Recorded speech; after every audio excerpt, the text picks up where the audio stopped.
Pag-abot gyud sa December 24 sa gabi, diha na ilang big celebration nga gilang gitawag og Sol Invictus. Ug imong tan-awon pod ang celebration ani sa mga Roman Catholic, di ba December 24 pod ang ilang celebration ani sa tunga-tunga gyud sa gabi. Mao na nga kung Biblia atong basihan ni Galag igsoon, kung tinuod pa nga natawo si Ginoong Hesus sa December 25, 24 pa lang sa sunset, ato na nang gi-celebrate. Pero ngano man nga gisuon pa man gyud ni nila sa December 24 sa tunga-tunga sa gabi. Kini tungod kay rooted ni siya nga pagtulunan sa mga pagano. Kibali, ilang gidaptar ang pagtulunan sa mga pagano ug ilang gisagulan og Kristyanismo ug ilang ipamugos karon nga si Ginoong Hesus na tao sa Disyembre 25. Apan wa gyoy matuoran na nahigala igsoon tungod kay wala na gistorya dinhi sa Biblia ug wala po na gitudlo sa mga apostoles. Kung mupugos ta nga kanus-a man gyud na tao si Ginoong Hesus, kung dungagan nato ang Biblia igsoon, madungagan pod ang atong silot diha sa Ginoo tungod kay wala na gi padayag dinhi sa balaan nga kasulatan. Ang bakak balik-balikon alang ni abtong mga tawo nga wa masayod daw mahimo ning gitawag og tinuod. Unya mo ni ginabuhat ini ning atong mga higalang gitawag og mga sulpot. Maningkamot gid sila og kinibitawng baghimo og mga istorya aron ingnon nga tinuod sila. Unya may kay mo kutlog tawag ining history, di ba? Tanawa, nagkutlog history pero never gid na sila magkutlog history concerning sa foundation sa Iglesia Katolika Apostolika Romana. Mapangka man nga sulpot gyud ning maong mga tawhana. Pero sakyan tani ang iyahang tawag ining history, and at the same time ato ang pangtubagon ang iyang mga argumento concerning sa Christmas. Kay gusto magyud niya ipadayag nga ang mga Katoliko, ang celebration sa Katoliko rooted from the pagan celebration, which is wrong. Nga naman kay wa man ni magbasag kasi sayan ning ato ang amigo. And at the same time, wa siya nasayod sa mga dokumento sa mga fathers before the celebration, before the declaration of the celebration of the Feast of Sol Invictus, mga around 274. Kami nakabasa ni mga tawhan na hilig lang ni sila og kining kuan, hilig lang ni sila og kining pag-create og istorya aron maatake ang celebration sa simbahang Katolika. So una, ingon pa niya tawag ining wa mo kabantay nga ang celebration sa Katoliko tawag ining midnight alas 2 sa gabi nya pagkahuman diya pa daw nato i-celebrate ang Christmas. Nya mao na celebration daw kang gitawag og Sol Invictus. So therefore, ingon din siya, kanang gitawag og celebration sa mga Katoliko pag alas 2 sa gabi diha i-celebrate ang Christmas, gikan na sa mga pagano. It is a fallacy of non sequitur. Nga ng fallacy of non sequitur man, dili nimo ma-establish ang connection sa simbahang Katoliko sa gitawag og pagan celebration. Nga naman kay lahi ang pagan religion og ang gitawag og Romano Katoliko. Dili pariho ang pagan Rome o ang Roman Catholic. And at the same time, based sa history, kaya nagkutlo man mo history, based sa history, dili pariho ang institution sa Roman, pagan Rome o sa Roman Catholic. Kaya ang pagan Rome, headed by the emperor man. Ang Roman Catholic, headed by the Pope. So dili gitawag og pariho. So therefore, kung di pariho ang leader, dili pariho ang gitawag og mga tao, ug di pariho ang institusyon, dili sa pariho ang tawag ining celebration. So, kung dili pariho ang celebration, mali ang pagsulti nga ang celebration sa midnight mass or kanang pagsugad sa tungang gabi sa pagkatao ni Kristo, same sa celebration sa mga pagano kang Sol Invictus. Number 2 point. Si Sol Invictus, ang celebration sa Sun God nga tawag ining feast, gideclare na ni Emperor Aurelian mga around 271 to 274 kung wala ko masayo. 271 to 274. Gideclare niya na kay kung ato ang tanaw ng kasaysayan, dili tungod kay mao na ang ilang naandan na celebration, kung dili iyang gi-establish to counter the Christian celebration. Kaya ang established pagan celebration anak kani up to before Aurelian kanang Feast of Saturnalia.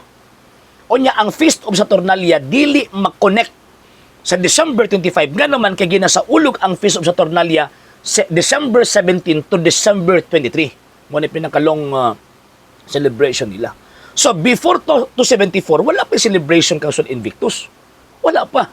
Ang Saturnalia naa, pero di mo mahaom sa tawag ining December 25. Nga naman kay ang Saturnalia, Feast of Saturnalia, kanang pinakadako nga celebration sa mga pagano, pagan Rome, ginasaulod nila December 17 to December 23, dili December 25.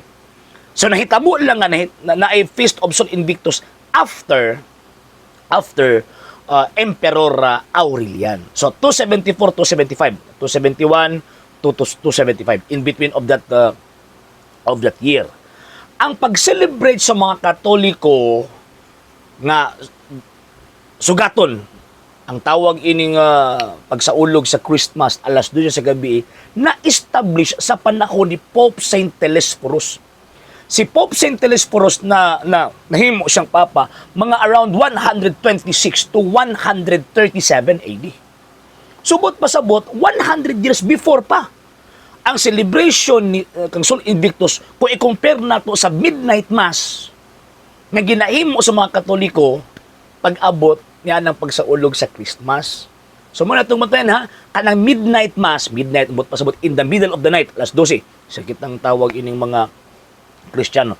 In the middle of the night, diha sa ulugon ang misa pagsugat sa selebrasyon sa pagkatao ni Ginoong Jesucristo. Unya ang nagmando ana si Pope Saint Telesphorus around 126 to 137 AD. Wa pa celebration ng Sol Invictus. So giunsa man ninyo pag-establish nga ang kanang gitawag og midnight mass or midnight celebration concerning sa date sa birth sa atong Ginoong Jesucristo rooted by the pagan Rome. Mali. Og naay akong posibilidad nga si Emperor Aurelian nga nag-declare anang celebration ng Sol Invictus, i-counter niya ang celebration ng Kristiyanos. Nga naman kinaan na especially particularly sa Rome. Basa lagi. Ano ba? Listen kina bitaw magbasa bitaw nga nag-cherry picking lang ba? Kini kaangay ko ani ako haon ako ni. Pagtawag hindi ko kaangay di na ko ni kuhaon kay madiskwidlo man ang iyang tawagin pagtuki ang sekta. Mo na lisod. Mo na lisod sa mga tao nga naanay bias ang pangunahon na daan unya magtuon concern sa Christian tradition o Christian teaching. And as far as apostolic tradition is concerned, kanang birth date sa tong Ginoong Jesucristo received na from the Holy Virgin. Kisa man di mas labaw na kaila. Kang Ginoong Jesucristo ano sa inya gihimugso. Di ba? Mas labaw na kabalo ang inahan sa manluluwas kontra nato. So kanang gingon nga December 25 nga sa ulugon ang pagkatao sa Ginoo, click ka na sa mahal nga birhen by way of apostolic tradition. Tanawa, after Pope Saint Telesphorus, naapa si Saint Theophilus, usa ka tawag ng obispo, same gihapon. Gina-celebrate nila ang Christmas December 25. Ano sa man na si Bishop Theophilus, mga around 115, namatay siya 181 AD. O napa 2nd century ha? Katong duula pa sa mga apostol, kaya katapusang apostol na matay, Saint John the Evangelist, imposible kung magkabadlong anak. O niya, at that time, again, wala pa yung celebration kang Sol Invictus. Wala pa. O pag-abot sa 3rd century, sa panahon ni Pope Saint Hippolytus the Martyr. Tuli, gitawag siya antipope. Pero, kuwan siya, tawag ining nahimo sa Santos, tungod kay martyr siya. Actually, gwapo ka ng historian ng Saint Hippolytus eh.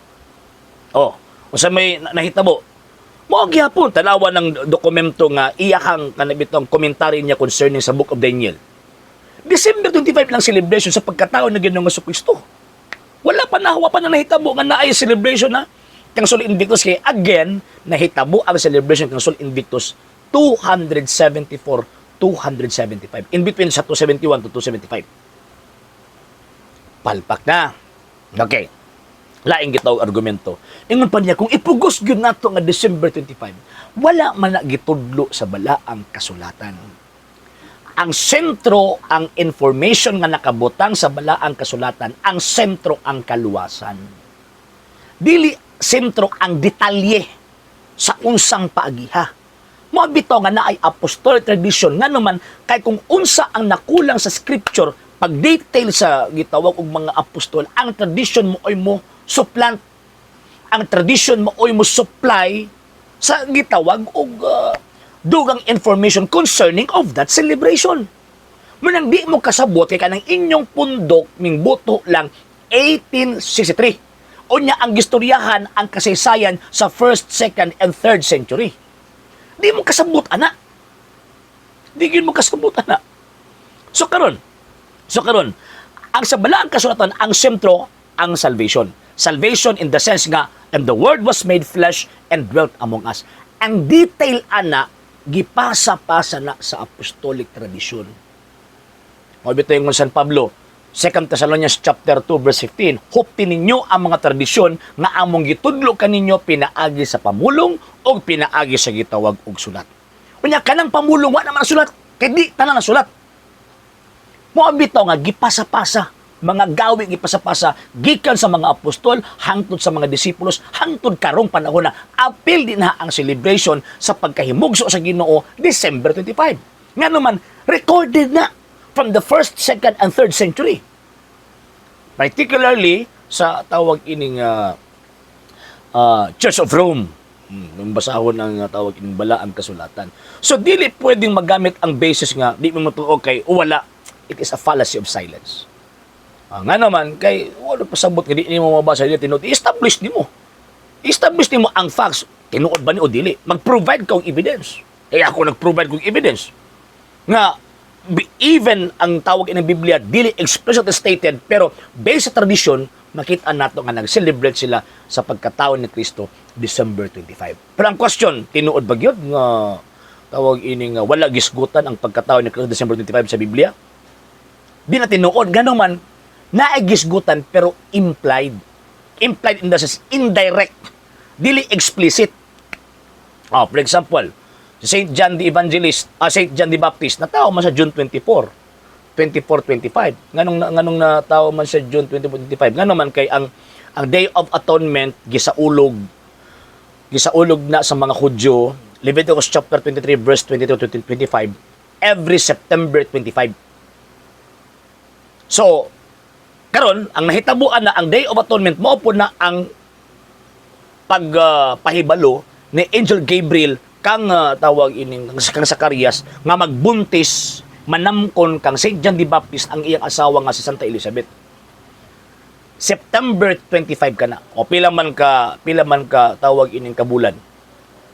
Pila man kabulan. Mabasa na to ng pag-offer of incense Saint Luke chapter 1.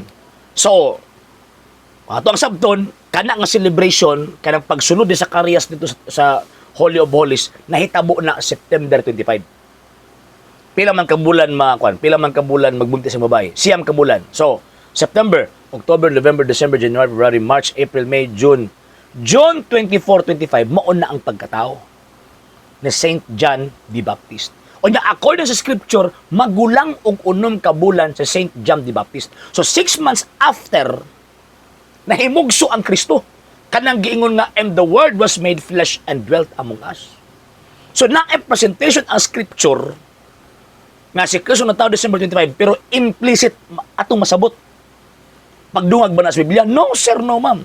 Dili na pagdungag pagsabot na paghatag daw insaktong pagsabot subay sa nakasulat. Di maparehan ninyo. Nabisag wa sa Biblia isuk-suk gid ninyo. For example kasi Ellen G. White propeta, wa mas Biblia. Pero inyo gituuhan. Di mo mutuo kang Ginoong Jesucristo nga tao December 25 kay kuno wa sa Biblia pero nituo mo kang Ellen G. White nga propeta bisag wa sa Biblia. Yaga. So, mo na. So, di magamit ang kanang pulong. Di mabasa, wala, pagdugang. No! Imuha ng tawag ining, imuha ng opinion.